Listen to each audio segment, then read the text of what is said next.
Bueno, nosotros tratando de descifrar el código político, ¿qué pasó anoche, ¿no? De la información que hay, falta, por supuesto, faltarán detalles, pero había un gobierno muy confiado y de golpe el Parlamento tiene sus sorpresas, ¿no? Así es. Veamos la foto y la política, porque Dale. son dos cosas diferentes, pero se integran. La foto es ciclotímica. En Argentina estamos un día súper extasiados y nos parece que va todo bien. Sí, Tuvimos una gran victoria y por lo tanto se terminó el debate. Y sí, otro día tuvimos una gran derrota y se terminó el debate también y todos piensan que el gobierno se va a casa. sí, Tuvimos durante 50 días así, entre septiembre y octubre, sí.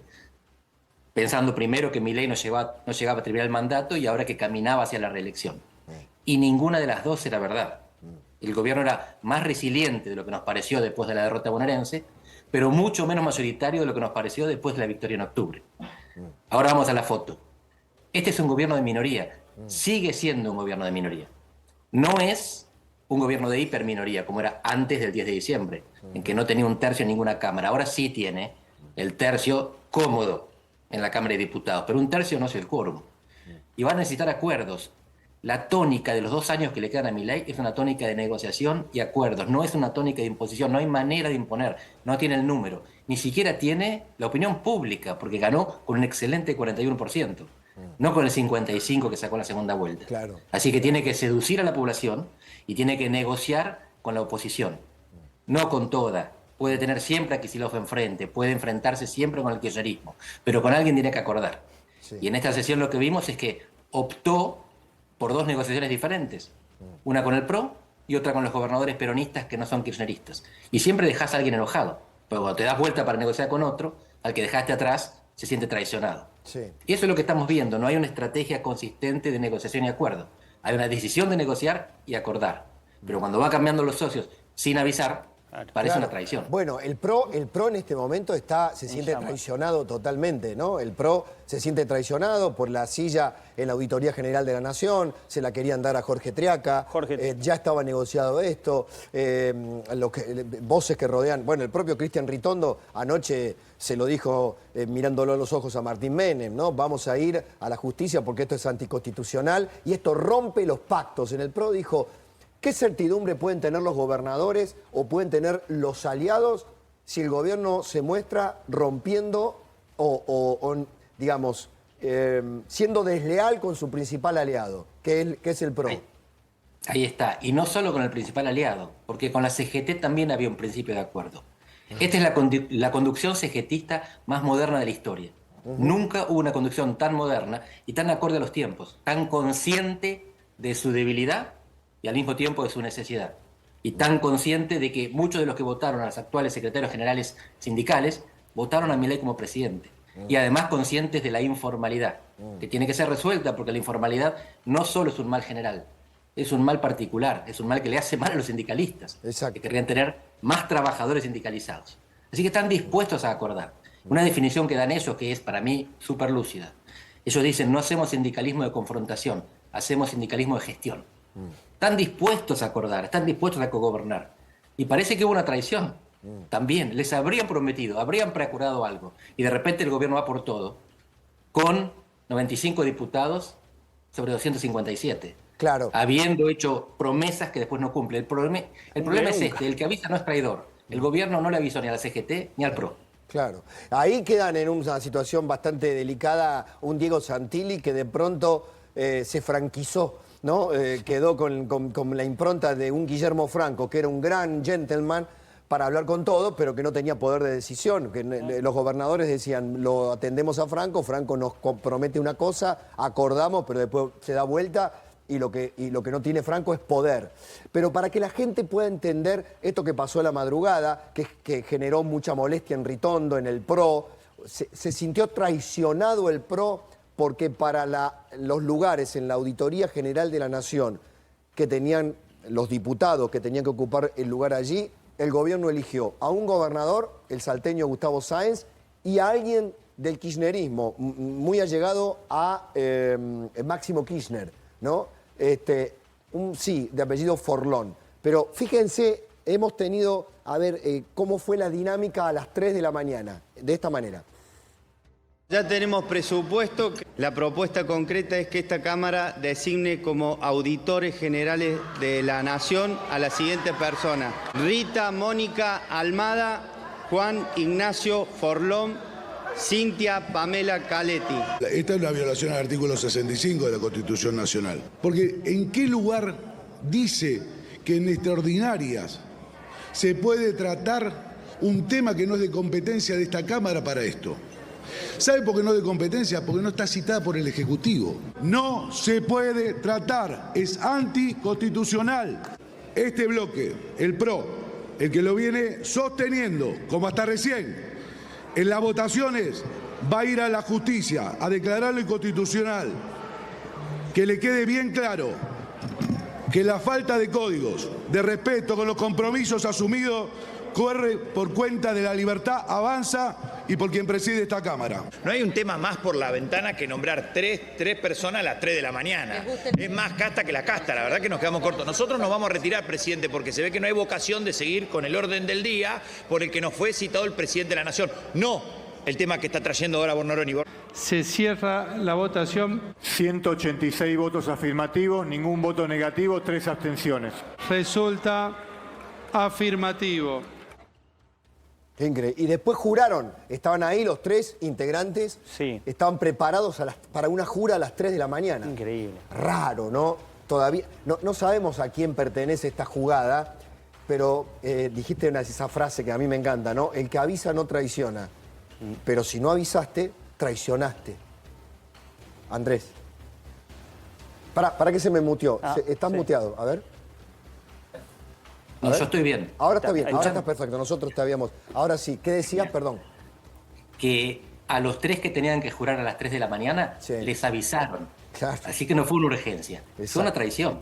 Claro. Les hicieron a sus socios Claro. lo que ellos muchas veces criticaron en otros, pero fíjate que consiguieron 2/3 de los votos.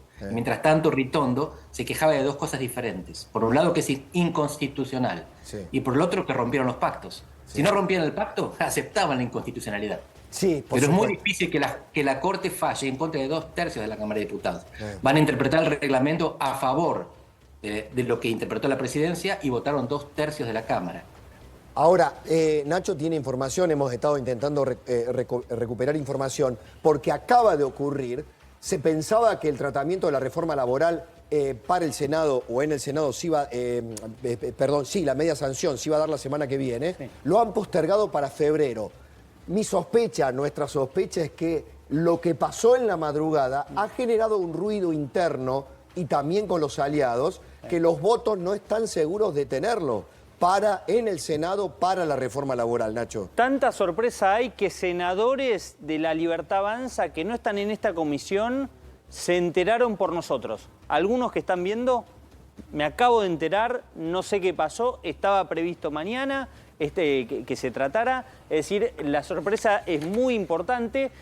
Tiene que ver, algunos dicen, con que algún senador que está en la comisión de legislación laboral, el que preside Bullrich, avisó que va a firmar, pero si se hace la sesión mañana no votaría. Entonces empezaron a hacer el poroteo y aparentemente hasta ahora, y tiene que ver con lo que pasó en diputados, no estarían los votos. Alguien dijo, bueno, que el quórum lo formen ahora ustedes. No, la Libertad Avanza. Que lo consigan solitos. Los libertarios, ¿no? Se están jugando... A ver, vayamos a la película. Reforma laboral y presupuesto son muy importantes. ¿Por qué? Digo, en el derrotero del gobierno, Andrés. La reforma laboral es importante porque contribuiría a reducir los costos. Argentina es un país que se está abriendo al mundo, a la economía internacional. Y eso tiene costo porque importás productos que dejás de fabricar. Entonces hay gente que pierde el trabajo porque a la empresa no le conviene producir más caro que afuera. Si vos reducís los costos internos, con reforma laboral, con reforma impositiva, entonces podés ser más competitivo, podés mantener empresas funcionando, podés mantener contratos y gente trabajando. Eso es fundamental, como la reforma tributaria. El presupuesto no es tan importante y la prueba es que vivimos sin él durante varios años, pero lo pide el Fondo Monetario. Así que es una concesión que se le hace a alguien que nos presta dinero. En este caso, además, lo sería porque el gobierno quiso pasar, contrabandeando, algunos artículos que volvían atrás con votaciones que se hicieron el año pasado en el Congreso. Exacto. Y ese fue justamente la parte del presupuesto que la Cámara de Diputados rechazó. El gobierno quiso ser más pillo que los demás y no lo consiguió. Y este es el problema, que hayan comprado su gran victoria de octubre como un derecho a la mayoría. No tienen derecho a la mayoría porque no tienen la mayoría. Y hay una cuestión que es importante y el gobierno debe haber tomado nota. Diciembre es un mes complicado en general. Sí. Diciembre es un mes complicado, en particular en los años impares, porque el gobierno se relaja después de haber ganado. Claro. Y el tercer año de las últimas presidencias, sobre todo las últimas 3, segundo mandato de Cristina, Macri y Alberto Fernández, fueron también el síndrome del tercer año. Jorge Eliotti lo relata muy bien en su libro, también Melconian suele citarlo. Después de la elección intermedia, los gobiernos sufren problemas que no anticipaban. A Macri le pasó con la ley jubilatoria, por ejemplo. Y después tuvo la devaluación 5 meses más tarde. A Alberto, él va a decir que tuvo la guerra y la pandemia, aunque la guerra benefició a Argentina económicamente. Cristina tuvo la devaluación de 2014. El gobierno se está enfrentando a lo que podría ser un semestre muy complicado. Y lo abordó como si lo tuviera ganado. Pero este es un gobierno que suele aprender. Se equivoca mucho y también corrige mucho. Sin reconocerlo, sin admitirlo. Ahora lo que tenemos que esperar es la corrección de rumbo. En ese aspecto, para ponerlo en términos futboleros, ahora que el fútbol está con la política y la política con el fútbol, es el reflejo bilardista que tiene el propio presidente, ¿no? Así es. Pero además en este caso es barato arreglar a aquellos que están protestando. Muy barato. Al PRO, ¿qué tiene? 12 diputados. Y está pidiendo un cargo. Sí, no es claro. nada complicado. Sí, a la CGT, el tratado estaba casi hecho. La CGT está dispuesta a acordar una reforma razonable. No es caro para el gobierno acordar. El problema es creerse que no necesita acordar. Claro, eso te iba a preguntar, Andrés. Entiendo el planteo que decís respecto a los otros gobiernos. Ahora, este gobierno puntual, cuando le va bien, cuando gana algo o tiene una mínima imagen positiva, pareciera que en la negociación política choca sin que lo empujen. Tropieza con errores no forzados propios. Exactamente, todo el tiempo errores no forzados. Traicionar a los ultra aliados ideológicos que son los del PRO, traicionan muchas veces a los gobernadores que les hacen ofertas y después no les pagan en obras, no les pagan con proyectos. Digo, ¿quién quiere acordar hoy con un gobierno que todo el tiempo traiciona? Bueno, eso es el fenómeno que se llama hubris, que es la arrogancia que te da la victoria. Este gobierno mostró su mejor cara cada vez que perdió. Claro. Cuando ganó las elecciones porteñas, con el 30%, eso es lo que sacó Orni en la elección de la Ciudad de Buenos Aires, 30%, se agrandó tanto que lo condujo a la derrota bonaerense. De esa derrota sale al revés, desde abajo, con la vía de la humildad, saliendo a caminar, cosa que no habían hecho, y con Milei admitiendo la derrota, cosa que tampoco era frecuente. Este gobierno es mejor cuando pierde. Por eso esto que acaba de pasar ayer puede tener como resultado una corrección que hasta ahora tampoco se veía. El gobierno se agranda cuando gana y cuando se choca contra la pared, corrige el rumbo. Es muy bueno eso que decís. Me lo supo decir el presidente justamente después de la reunión de los gobernadores cuando se sentó aquí y dijo, aprendimos, tomamos nota de la derrota inmediatamente. Y una de las apuestas era cuánto iba a durar ese reflejo ecuménico, ese reflejo conciliador, ese reflejo negociador. Bueno, me parece que en segundas y terceras líneas se pasaron de rosca, ¿no? Hubo lo que estás diciendo, Andrés, es muy pertinente, el síndrome de hubris. A ver, Nacho, ¿tenés más info? Sí, Pablo. A ver, los senadores se enteraron muchos mirando la televisión a través de nuestro programa. También, Pablo, lo que me dicen es, esto tiene que ver con lo de ayer.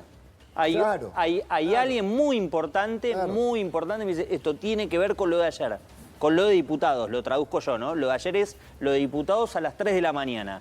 No solamente por el PRO, Pablo, por algún gobernador, por dirigentes radicales. Claro, el tema de los gobernadores, el PRO, el enojo del PRO, yo convalido totalmente la mirada siempre sagaz de Andrés, es muy barato arreglar con el PRO, pero con los gobernadores hay una tierra incógnita ahí, porque los gobernadores son inasibles siempre. Le pasaste 100.000 millones en ATN, pero siempre te queda alguna cuota, te queda algún pendiente, te queda algo por reafirmar, y bueno, no puedo manejar algunos diputados. La verdad que lo que le pedían era que se traguen un sapo muy importante, ¿no? Haber metido los dos artículos para derogar 2 leyes aprobadas por el Congreso era medio complejo. Parecía que estaban tomando el pelo la oposición. Y fíjate que si lo que decimos es correcto, que este gobierno es mejor cuando pierde, entonces ahí un rol fundamental para la oposición. La oposición mejora al gobierno, especialmente cuando le gana. Y algo que decía el diputado Alejandro Bongiovanni el otro día, este gobierno mejora a la oposición. Porque hoy dentro del kirchnerismo hay muchos dirigentes que valoran el equilibrio fiscal.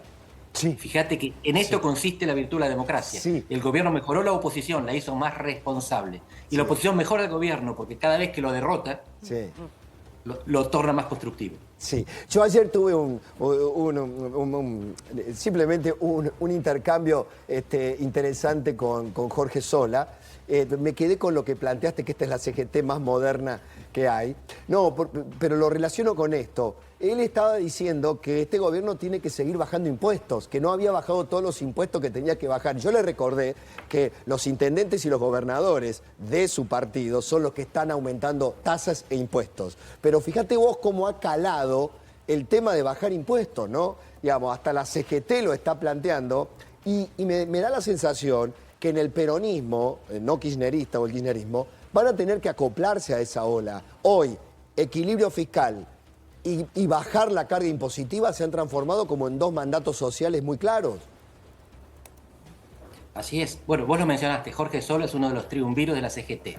Además de ser un gran político, porque está ahí porque lo eligieron, Sí. es abogado, entiendo, es maestro, profesor de biología y tiene un posgrado en ciencia política. Sí. Son personas que se formaron, Sí. que entienden de qué se trata y que saben acordar y negociar. Nunca Argentina tuvo una dirigencia tan a la altura. Y no es eso lo que pensamos de ellos, porque nos someten a espectáculos como el que tuvimos ayer.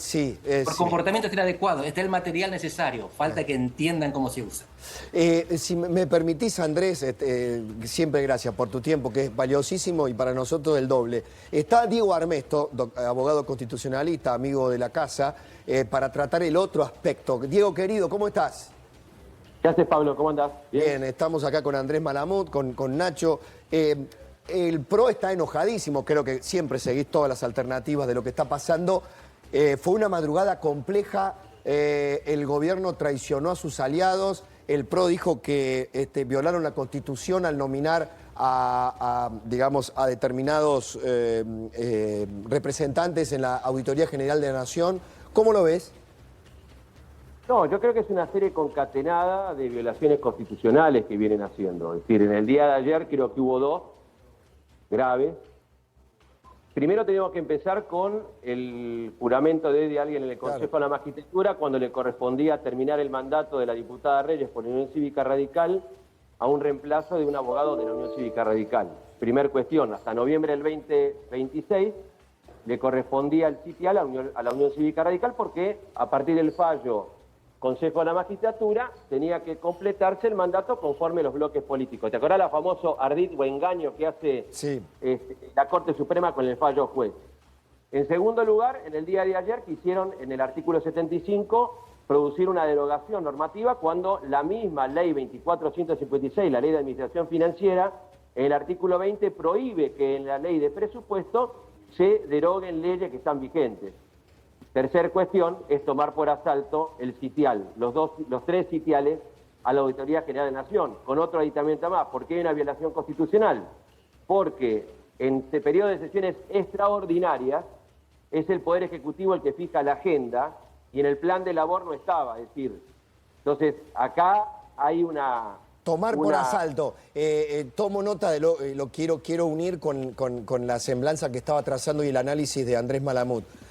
Tomar por asalto y con una serie de violaciones constitucionales que quedan muy bien expuestas en un especialista como vos, pero a la vez da la sensación que la justicia generalmente no se mete con estas cosas, porque esto es también la contradicción, ¿no? Porque lo que es del Parlamento, salvo que me digas que en este caso habría posibilidad de que la justicia talle para corregir esto que ha hecho el gobierno. Yo creo que sí, porque vos acordate, Pablo, yo recién cité el caso juez. Sí. El caso juez fue cuando el peronismo, el kirchnerismo se divide en dos bloques. Unión Tenés Ciudadana razón, tenés razón. Ahí actuó. Y ahí la Corte intervino rápidamente. ¿Por qué? Porque se estaban dando cuenta que estaban tomando por asalto un sitial en el Consejo de la Magistratura. En esta instancia yo creo que Andrés lo puede explicar mucho mejor que yo, pero lo que también hay acá es un retardo en la designación, porque no nos olvidemos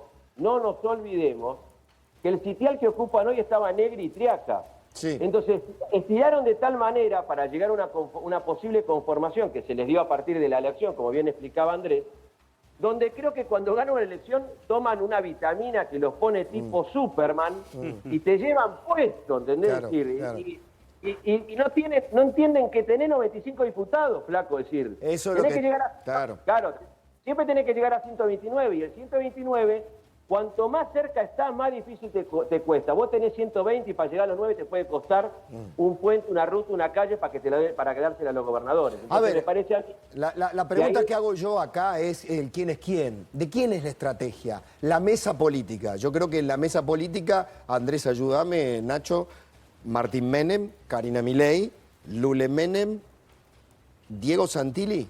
Bueno, a ver, hay mesas políticas y mesa chica. A ver. Yo creo que lo que Santiago se trata en la Caputo, mesa obviamente. política es lo que plantean esos tres que nombraste. ¿Más Santiago Caputo? Yo, en este momento, después de la elección sobre todo, la triada es Karina Milei, Lule Menem, Martín Menem. Ok. Santiago Caputo es anexo. Ok. Ya no es más el Y Diego triángulo Santilli reportando en a la mesa. Exactamente, en esa mesa, haciendo equilibrio entre los dos partes. Porque acá tenemos que ver quién tiene, a ver, el síndrome de Ubris, quién la avaricia, quién monta la estrategia para hacer derrapar, ¿no? Esta sería la pregunta que deberíamos hacernos. Andrés, ¿qué se te ocurre? Bueno, hasta ahora lo que vimos es que estaba la estrategia maximalista, que está precisamente liderada por Karina Milei y los Menem, y estaba la estrategia negociadora, que paradójicamente estaba encabezada por Santiago Caputo. Todavía tenemos que ver cómo hacen para negociar los jueces, que Diego nos puede ayudar. Los dos cargos que faltan en la Corte Suprema, el Procurador General y creo que unos 300 vacantes que hay en los tribunales inferiores. Y eso es clave, porque por lo que dicen, la gran disputa se va a dar ahí, entre Santiago Caputo, que gestiona el Ministerio de Justicia, y los Menem, que también tienen la llegada de los gobernadores, con los cuales se tienen que negociar los jueces. Así que hay dos mesas políticas. La del Congreso es esta que ustedes mencionaban. La de los gobernadores no necesariamente, porque ahí sí entran a jugar otros acuerdos que vienen por detrás, los acuerdos judiciales sobre todo, y la cuestión de plata, que pasa formalmente por el Ministerio de Interior, pero no es Santilli el que se siente en la mesa para decidir. Les agradezco a los dos. Gracias, Diego, por tu tiempo. Gracias, Andrés, querido. Un gusto, un lujo. Chao, Andrés. Gracias. Un lujo tenerlos, ¿eh? Gracias.